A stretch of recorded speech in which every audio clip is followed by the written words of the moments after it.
Poatan is one of the few UFC fighters who can be hilariously funny without even trying. Of course, that's apart from his fighting skills, stone-cold knockouts, and his double champ status. But this man, who gives us top-tier fighting spectacle and makes all of us laugh with his personality, hasn't had a happy life himself. Behind the stone hands, there's a very dark past and an insanely impressive rise to glory. Did you know that he had to drop out of middle school and become a hardcore alcoholic at a very young age? Or what about the tons of problems he faced in the gym because of his race and origins? Or how do you think he got his nickname, Poatan? Please allow me to give you 10 fascinating facts about this modern-day warrior. Number 10, his humble background. Most likely you've noticed that Alex barely speaks any English, and that's because, for the most part, he has only ever conversed in Portuguese, the language of his native Brazil. Brazil has always been linked to MMA, mainly because of the Gracies, but also because over there, MMA is as popular as the biggest sport in the world, soccer. But despite that, Poatan didn't have the chance to hone his skills perfectly. Instead, Alex was barely making ends meet, because even though he did grow up in the largest city in Brazil, he couldn't make much of it. You see, Alex's whole childhood was spent in the favelas, or the slums of Brazil, which are literally illegal because the people there don't even pay taxes. Favelas are known worldwide as some of the poorest and most dangerous places on the planet. As for his parents, not much is known about them, as Alex keeps personal info under wraps. But what we do know is his hard struggles in his teenage years. Number 9, he dropped out of middle school. This shouldn't come as a surprise, since this is pretty much the typical life story of a lot of MMA fighters. But there's something unique in Alex's case. While most fighters dropped out just because they weren't made for the classroom, or they were going through some teenage crisis, Alex had no other option but to leave school in order to be able to eat. In case you didn't know, life in the favelas isn't easy, and finishing even middle school is a luxury in itself. In conditions like these, Poatan had no other choice but to leave school at the age of 12, and started working as a bricklayer helper, and shortly after in a tire repair shop. A recent video of Alex repairing a tire has taken the internet by storm, and fans have pooled in comments like, "From tires to titles." But that very same job that helped him provide for his family would bring a very dark, unintended consequence. Number 8, he became a full-blown alcoholic. I wish I was talking about a mid-20s crisis, but unfortunately, I'm not. Poatan got into drinking very young, and at 16 years of age, he already was a full-blown alcoholic. The people who he worked alongside often drank cachaça, a kind of Brazilian rum made out of sugarcane. What Poatan thought would be a rebellious sip with his friends turned into a serious addiction. In fact, it got to the point where he was drinking a liter of cachaça every day. Drinking had become a ritual for Alex in a very short time, and according to the man himself, he had gulped 3 bottles of cachaça before the clock struck noon. If it were up to Alex, he would have gone for beer when he started drinking, but he was so poor that even beer was a luxury for him. But thankfully for him and us, he found something that got him out of the hole. Number 7, he began kickboxing to overcome his addiction. You heard that right. This beast of a man would probably never have made it to the UFC had it not been for his drinking problem. So, cheers to cachaça. By the way, isn't it impressive how good he became at fighting despite starting training late at 21 years of age? Hey, this man was born to fight. Anyways, it took Alex a long time to open up about his struggle with alcoholism because he claimed he was ashamed. Now he's got no reason to feel that way because Alex knows that there's a solution. It's sports. According to Poatan, it could be any sport. MMA, kickboxing, soccer, unicycle, polo, male figure skating. Pretty much anything to take your mind off the bottles. For Poatan, kickboxing was his savior and his money maker. Alex joined a local kickboxing gym in 2009 with no plans of taking it up as a career, but he fell in love with the sport and was so good at it that he started competing in the amateur world, accomplishing an impressive 25 wins and 3 losses record, having all 25 wins by knockout. But despite that, at some point he faced rejection and hate in the gym. Number 6, Alex was a victim of racism.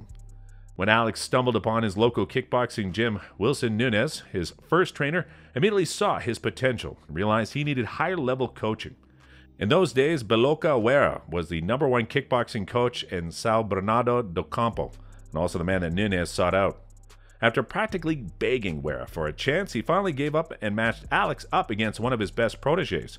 That day onwards, Wera became a fan of Poatan as well, but he needed a lot more to work on this kid. You see, Wera taught in an elite gym, and that definitely did not suit the indigenous kid from the favelas. Some of the gym coordinators weren't even willing to give him a chance because of his ethnic and social background. In fact, Wera had to fight to get Alex a scholarship because his tire shop earnings couldn't come close to covering his gym fee. And thank God Alex ended up staying and getting the elite training he needed. He even inspired family members to follow his steps. Number 5. His sister is a fighter too. Like her brother, Aline also started off with kickboxing and dedicated herself to the sport. She's been competing in kickboxing since 2017 and has a decent record of 6-2. She's also a one-time Glory Super Bantamweight title challenger. But while Alex currently rules the UFC world in the light heavyweight division, Aline hasn't had similar luck with MMA. She made her MMA debut with Legacy Fighting Alliance, where Alex had previously fought and won his United States debut in an impressive fashion. In her debut fight, Aline showed a lot of potential against Helen Peralta, but unfortunately, she ended up losing the fight by decision. Number 4. His signature necklace. You might have seen Poatan's signature headgear, face paint, and his bow and arrow walkout. This is the proper attire of his native Brazilian tribe. That's right, Alex takes great pride in being a full Brazilian native. He belongs to the indigenous Pataxó tribe, and that's also where his necklace comes from. Yep, the same necklace we've seen him wear to every single weigh-in. This necklace was made by native Pataxó, and your eyes will pop out once you hear what it's made of.